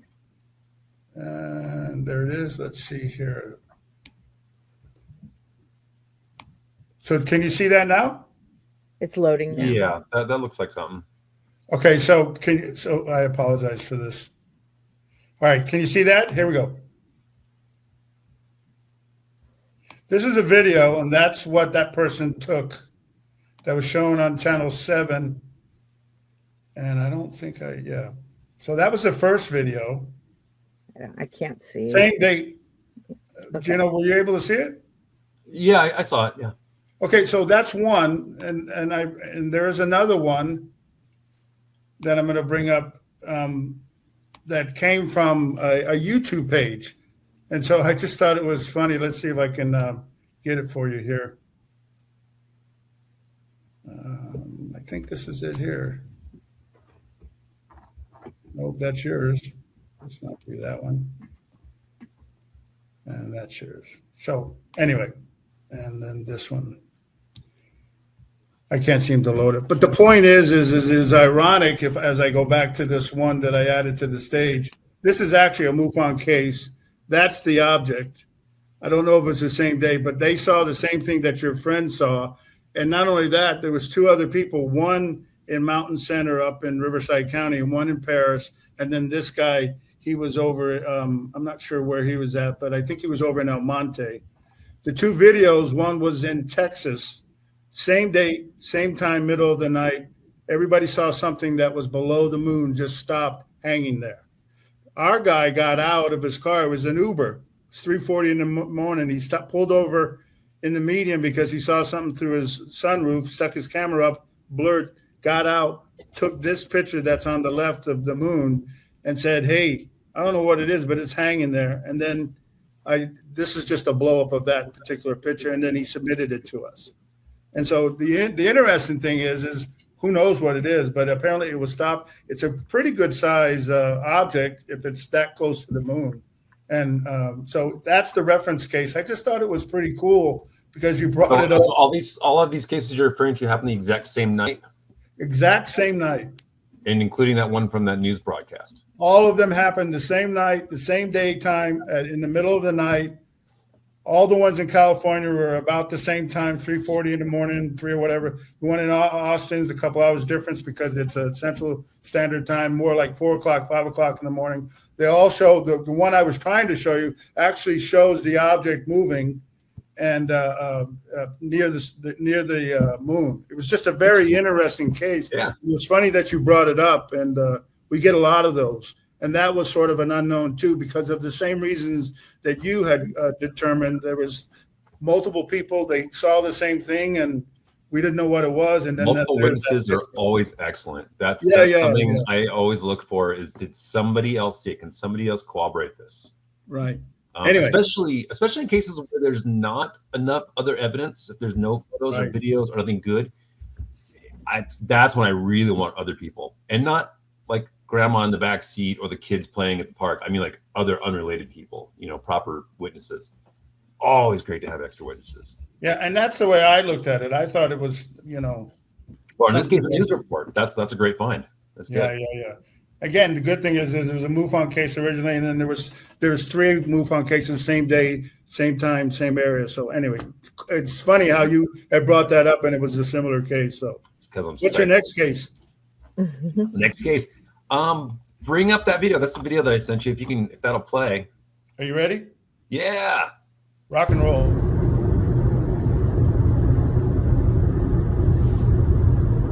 We got some UFO activity here. I don't know if you can see these lights.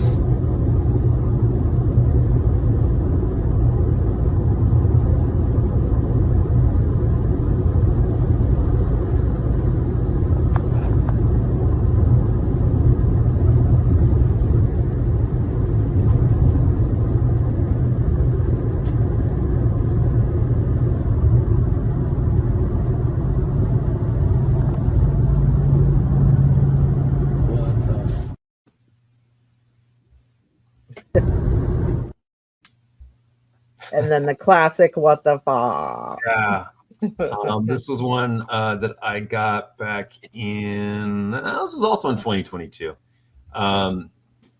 Really interesting case. This one took me a little while and some digging on it. The witness, basically you can hear him on the video, but I talked to him as well. Very credible, very just, sane, normal person. Doesn't report UFOs, doesn't see weird things, just was driving. I think he was he said he was heading to work middle of the night kind of thing. Spotted this red light triangle formation in the sky over the freeway heading south in San Diego. And really interesting. It's clearly not a fake. There's nothing editing, nothing weird going on with that. Analyzed the video, messed with it, just make sure there wasn't anything going on. And this was nice because I'm from San Diego. I spent most of my life living somewhere in San Diego County. Like I've lived all over the county at one point. And I recognized the area he was driving through. So I wasn't able to drive out there myself, but what I did, because I recognized the location, and he didn't know the exact spot, but I recognized the street signs. Right. I just used Google Earth. I used the street signs, the location on the freeway. He was heading south, and I find the exact spot where he was driving, and I could mirror it on from ground level street view. Found the exact spot so that I could angle and look and see in daylight the area he's looking at.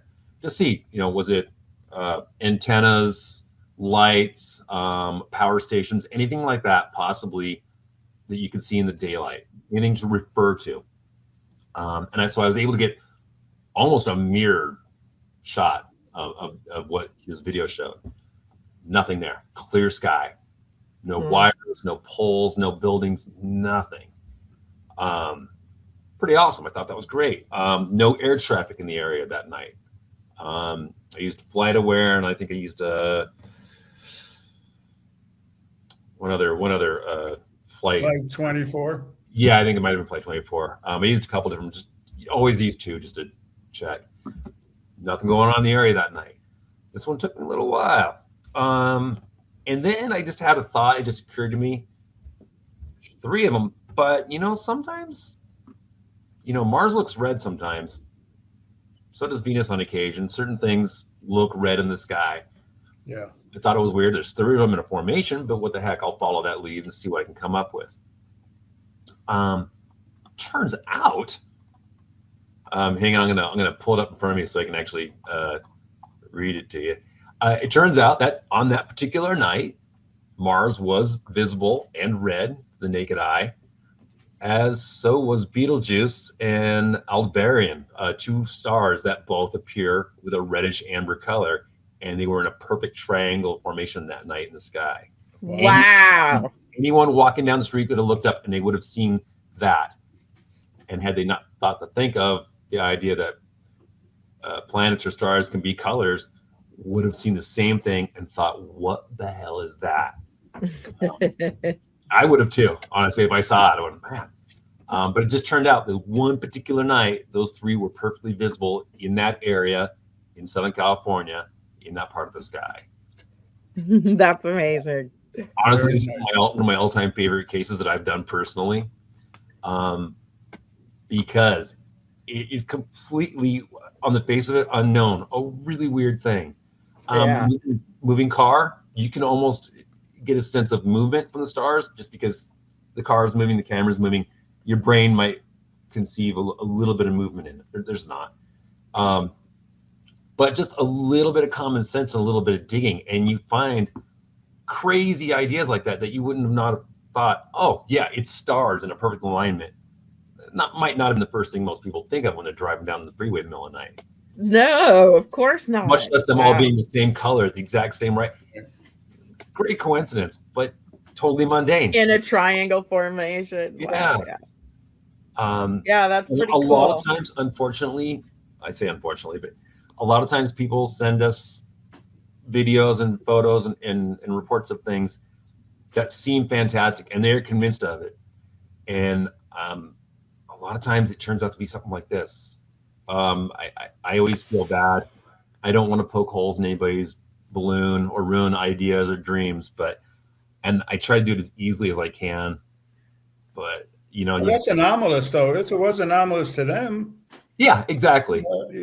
But sometimes you get people who they're convinced, it was a star cruiser from Beta Reticuli. Yeah, it was coming out that night, and they talked to them. Right. It's like, man, it was a helicopter. I can show you right here on the radar what it. Yeah. Sometimes it's that. Yeah. And it's hard because some people don't want to hear it, and I don't want to ruin people's ideas. I want them to look, want them to believe. But also those cases are. They're so good for us, those cases, though, too. Like, I love when I get a case where I can solve it and I go, I would have reported this too. Yep, at the time, I had never seen, like I recently had it. And that's why I like this one. Yeah, that's so cool. Like, it's one of those ones you really learn from, That's great. But that's why I want to do that one second. Can I steal your case? I want to steal your case and use it when I go do the Curious Realm with Christopher Jordan. Absolutely. If anyone's listening, you're going to know the answer when I show it, because we're going to play like a game with the audience and kind of show them some videos and see if they can how would they solve this if they were. And that's why a lot of times with the reports that come in, I'm pretty hard about unknowns. I've let a couple slide here and there, but for the most part, I'm very picky about calling something an unknown. Well, I don't like to call it. If I let it go, it's because I can genuinely say I can't say what it is. Right. Nobody can say what it is. As much as anybody wants to say it's a UFO or an alien, it is literally an unknown. I'll let those go. But I am really picky about them. And I've had a few investigators where I made them go back and redo the case or rethink the evidence or go back and go over it again. Because I don't want those to go through. I want an unknown to be a real unknown. Yeah. I mean, if I get an unknown, I usually run it by like you and Mike and sometimes Pierre. Like Pierre's great. Yeah, like he's so smart and all you guys are so smart. And I just don't like anytime, and if I can obviously know what it is, I don't run it by people. But anytime I get something that I might mark an unknown, or even if I know, like, I'm positive this is man-made, but I can't figure out what it is, I always just start running it by people. Like, it takes a team. We can't solve, like, none of us has seen everything, right? We're just, but someone else may have seen it. Like, I recently had some Chinese lanterns and, I realized, I'm from Southern California. They're highly illegal here. We do not do Chinese lantern festivals here. They cause fires. And so, to me, it just looked very bizarre. But Pierre from somewhere where they do them, it's like, Chinese lanterns. Yeah. And I don't mean to make it sound like I'm quote unquote debunking or picking, even though that really feels like what I'm doing most of the time. It's only because I really, really want it to be an alien craft.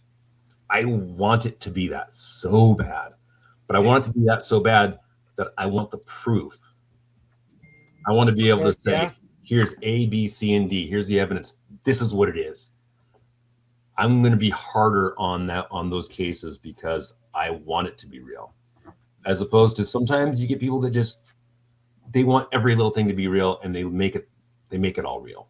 Yeah. They make the strange light in the skies got to be reptilian spacecraft. That's what it is. Couldn't possibly be a drone or a lantern or something. Yeah. You got to be sure about this stuff. It's got to do something. I want to believe it. Yeah. My reputation is on the line, but also we're trying to prove this to everyone, to the world. Right. We can't do that without that work. That level of pickiness. You know what I mean? Yeah. I do know. A lot of times people do think I'm a bit of a debunker or I'm a bit of a The truth isn't debunking. It's for that reason, though. It's not because I don't want it to be real. It's not that I don't believe people. It's because I want to believe.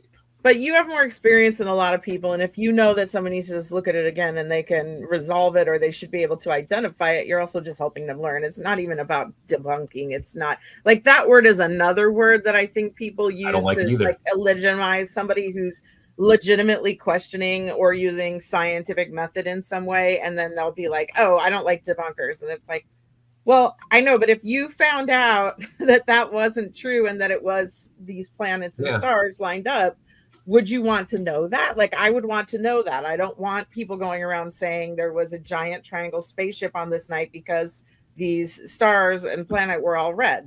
Like that to me is somebody who wants the truth and wants, I agree with you in that regard. Like, I know it's real. Like nobody has to explain it to me. I know, but like, I want those cases with the proof, and I want to, obviously help too much. If you let that kind of stuff go too often, it makes us look bad. Yeah. It makes us look like we're falling for everything, and that's not what we're supposed to be doing. Right. Well, I think on the same token too, I mean, it's like anything else. If we're really being honest about the investigation, the evidence will lead us where it leads us. And, this whole idea, and this is for me, the fallacy about the idea about unknown. To me, unknown just means I don't know what it is. I can't tell you what it is. I'm not saying it's alien. I'm not saying it's not natural. I don't know what it is. Doesn't mean it's a ship or not. And I think as a good investigators, and I like what CJ said, when we do find out, especially that it's something more prosaic or normal or natural because of our investigation, but yet we learn that there's an alignment of 3 planets. Who knew it? And that's a cool thing because that adds to our bank, that adds to our knowledge. And Absolutely. We're all trying to figure it out. And so it's good to have things that we can figure out and we get the answers. And I agree with you, CJ. I think people do look for that. Those who want to believe are going to believe whatever they want, no matter what anybody tells them or don't. That's them. And the opposite. There's people where nothing's a UFO. I remember when I started, Earl was having problems with somebody. I don't think they're still here, but He just said there's some, that there was someone that wouldn't allow anything to be a UFO, even when it was questionable and he wasn't sure what it was. And that's also the other side of the coin, is you don't want anyone who's just got their mind made up like that. These Well, things you don't want a cynic. You don't want a cynic. and you don't want someone who thinks, who just believes people because they say this happened, so it must have happened. Like, and you don't want to get locked into your own paradigm. It's like anything else, because I mean, there is no boxes. If there is something more out there, I mean, there's obviously more things out there than we even can conceive. So you don't want to be limited on a box. But on the same token, I think what maybe Gino you're saying too is we do want to be careful, because we want to use some kind of standard of measurement, some kind of indicator of what we can see, that maybe if others look at the same picture or puzzle, if it's placed that way, oh yeah, that looks like what that is, or it isn't. And so that's the idea. But it is what it is, and again, that's the the thing that I enjoy most of the exploration about it, is trying to be exposed to things that I don't know, and then of course learn about things that we do know from another perspective. So absolutely, and just to point out for anybody who's listening or watching, when I say letting these cases go or approving them, whatever, I actually do, part of my job is I have to go through all the cases once they're completed, and I have to okay them. I have to go through them, make sure they were done correctly, or that I like that they're done well enough, and the final conclusion is something that I agree with. And then I have to put in the system that I okayed that. So when I say that I let someone have an unknown, that means I agreed with their final outcome, with their answer on that case. And for any investigators, you guys or anybody who might be watching, if you are on my team and you do get an unknown and I don't say anything about it, just know I did look at it, and it means I agreed with it, that it's unknown. What the unknown means, like you said, Richard, unknown means a lot of things. It doesn't mean aliens. It doesn't mean it was whatever. It just means we can't say for sure. But I do look at every one of these cases. And like I said, sometimes I do go back and have people redo them. But if you get an unknown and I don't ask you to go back and redo it, just know that means I thought thumbs up. Conceded. Yes. Hey, I did find that video, if you're interested in the one about the moon, if you have a second. So watch this. This is a pretty interesting video of the one we just showed, because it has a lot to do with what your case was on. And so here we go. This is the video.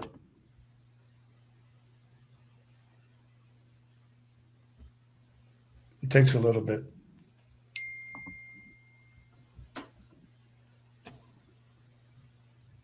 So that's one of the objects.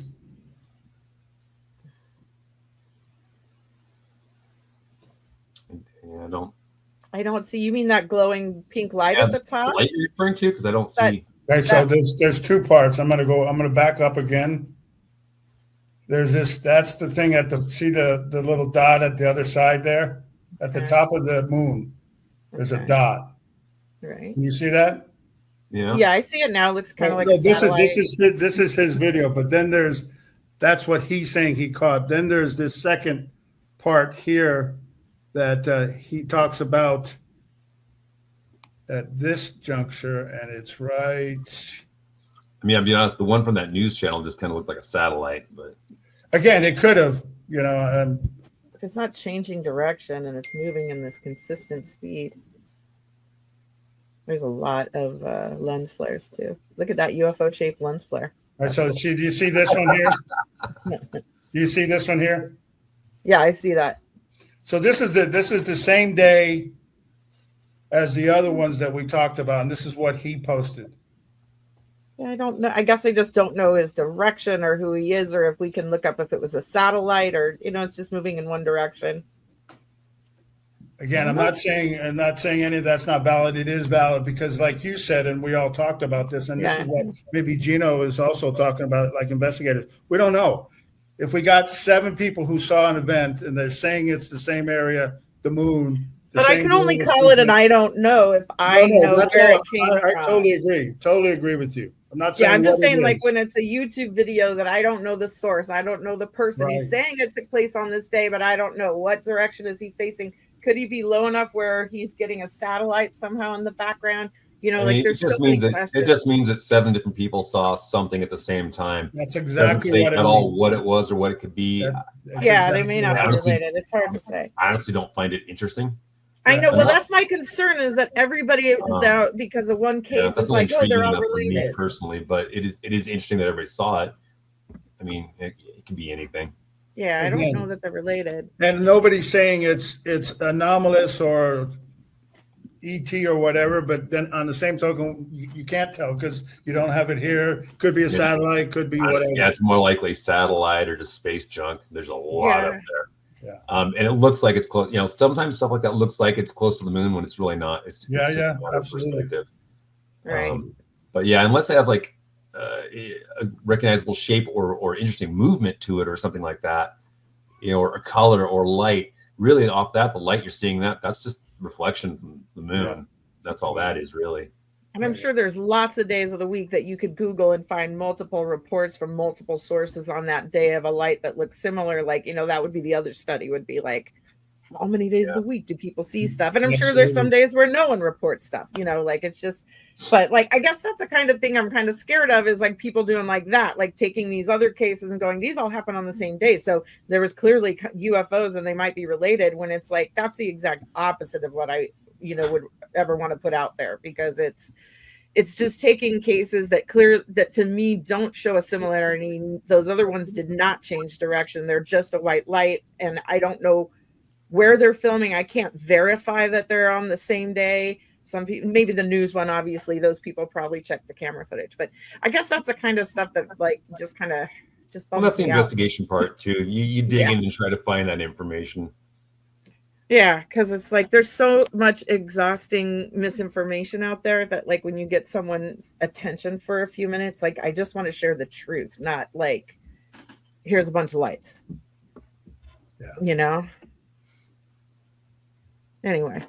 Yeah. I'm burned out. The holidays, everything. I like it.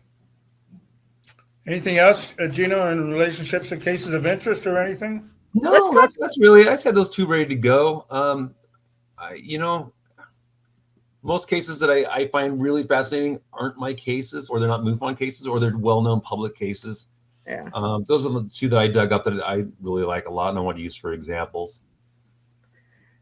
So Gino, I would love to hear you talk about kind of what we're doing at MUFON as the new state director, not even a full year as state director. And I know we all inherited our jobs. And it was none of us wanted, like you're saying, like what I was saying to Christopher Jordan the other day. I was like, I'm not supposed to be on your podcast. Earl is. I'm only here because I have to be here. Like I didn't want to do this kind of stuff, but like Earl's can't do it. So I'm here because I know Earl would want me to. He was always like, I wish you would do more interviews. I get it. Earl used to tell me all the time he didn't want to be state director. He liked being chief. And I agree. It's a fun job. I do like being chief. It's just sort of like a troop, a scout mother, like just kind of, you know, getting people together. And you know, Earl had it sort of thrust on him as well. It was circumstance, and they basically said, well, you can have it, or it's going to go to somebody out of state, somebody, you know, to a stranger. Yeah, manager. Yeah. So yeah, talk about what's going on. I don't know if you guys have talked about it probably before, but we are getting monthly meetings going again. We used to have in-person meetings fairly frequently. Towards the end, and then obviously after Earl passed, it became a little more difficult to get those together. We will still be doing in-person meetings infrequently, more like special occasions, special events, but we will be doing monthly, regular, like clockwork online meetings, which will be open to everyone. We have special guests coming up every month to have guest lectures and talks, feature cases, things of that sort. And that's going to be on a regular schedule. I think it's every first Sunday. Is that right? That's right. The first Sunday of every month at 2 p.m. Pacific time. Yeah. You'll have to register for them ahead of time, but they are free. And we will have live in-person events. We will let everybody know well in advance when those come up. They're not scheduled yet, but we do still plan on doing those in the LA Yeah, we're area. trying to find a venue. So if anyone out there knows a venue in the Southern California, like in the Pasadena, like Gino's down south, and some of us are up north, we're trying to find a location that the most people can reach that's not too far outside of Los Angeles. So that's just my plug again. If you know, thanks. We got about 10 minutes left. Please let us know if you know of a space that we can rent inexpensively. We just don't have a budget yet. We have not built up funds. We're working on taking donations and stuff like that. But until we have the funds for a space, or a space that we can afford, we can't do it. So we've got that, Contact Endeavors coming up. But also next year's MUFON International Symposium is going to be coming up as well. So we'll have more news about that coming soon. If you've never been out to one of those, that's a good time. Weekend-long symposiums, lectures. Get to meet all the other folks from MUFON. And that's open to the public. You don't have to necessarily be a MUFON member to go to that. Yeah, it's in August. It happens in August. We do appreciate it if you're a member. Being a member doesn't necessarily mean you have to be an investigator. You can just be a paid member. That gets you access to special parts of the website. It gets you your newsletters. It gets you all your fun information. And that money goes to help with our investigations. It helps with our meetings in person. It helps with the symposium. It all goes back in and reused for MUFON and for our teams. So we've got that coming up as well. If you want to be an investigator, more investigators are always needed, more than welcome. We've got a great team in Southern California. There's some states that have nobody. So please check, go to MUFON.com, and you can find a link there to join. And there's a spot there where you can become an investigator. You can go through the training by the manual and learn what you need to know. Take the classes, contact your state's director, and find out what you need to do in that state to move forward in your training as an investigator.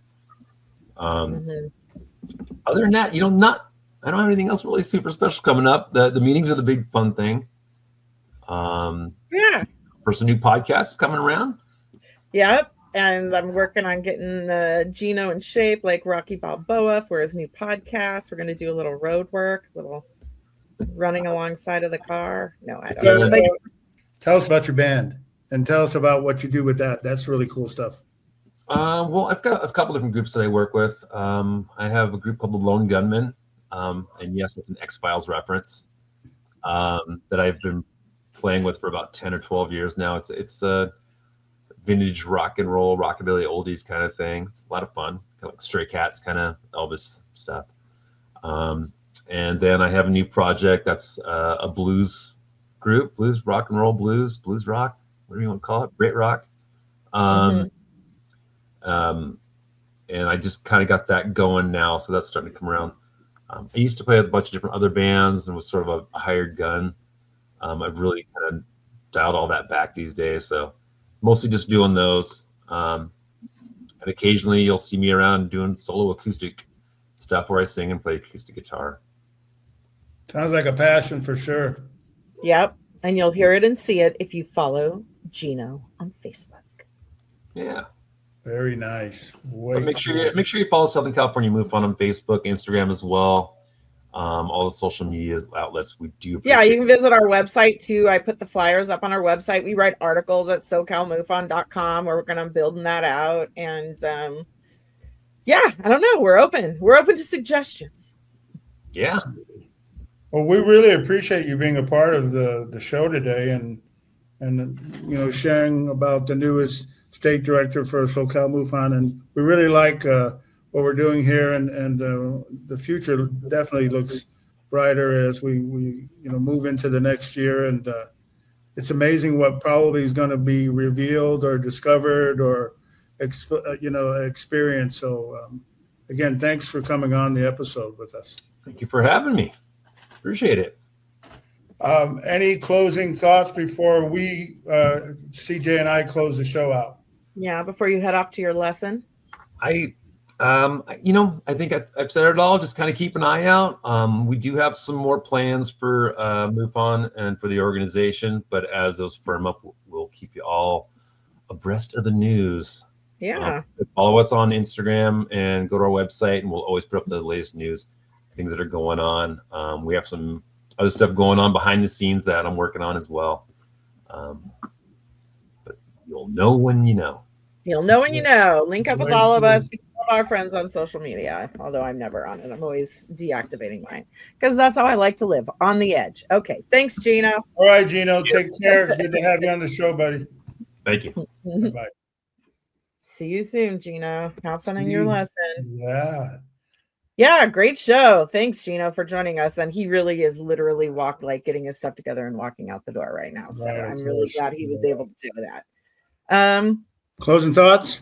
Closing thoughts. I had my article out on the WOW kind of about I don't know, misrepresenting or kind of people that are just willing to believe, anything someone with a title or some kind of position seems to glamour people almost like a vampire, where they're just like, yes, this is amazing. And so I guess what I wanted to kind of talk about is like being a ufologist, which really everyone is. Like, there's no degree or license for ufology, but if you're studying UFOs or care about them and following podcasts and reading stuff, I mean, you're kind of a ufologist. It's kind of what it is. I never liked that word, but then Earl started calling me one, and so now I'll just accept it. But to study UFOs, I think what's also important is we got to know about everything, because there's a lot of like theories about things and, ancient man and hybrids and ancient buildings and this and that. And some of it there may be some points to some of them, but we can't judge these things unless we get a little educated ourselves. And some of the YouTube channels that I love are Stephen Milo. You can look him up. Flint Dibble. There's Pete Kelly at History Time. There's World of Antiquity. And these guys will often take like a lot of these sensational headlines, like the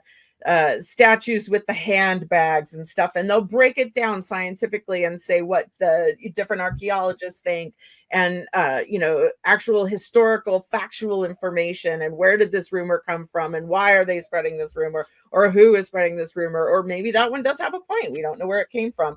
So I just think it's important to, I guess we get like, if somebody believes in UFOs and has a degree in this, that everything they say must be true. And that's just not always necessarily the truth. So I just hope that all of you out there are really looking to experts in their field, experts in anthropology, people who know the DNA sequencing, the latest that's been done, that tells you, who went into create us, because we're not just Homo sapiens. Like, if you test our DNA, we're a little bit of Neanderthal, and there's just other ancient archaic humans that are mixed in to create the human that we are today. So study, do your homework. Thanks for listening, and your turn, Richard.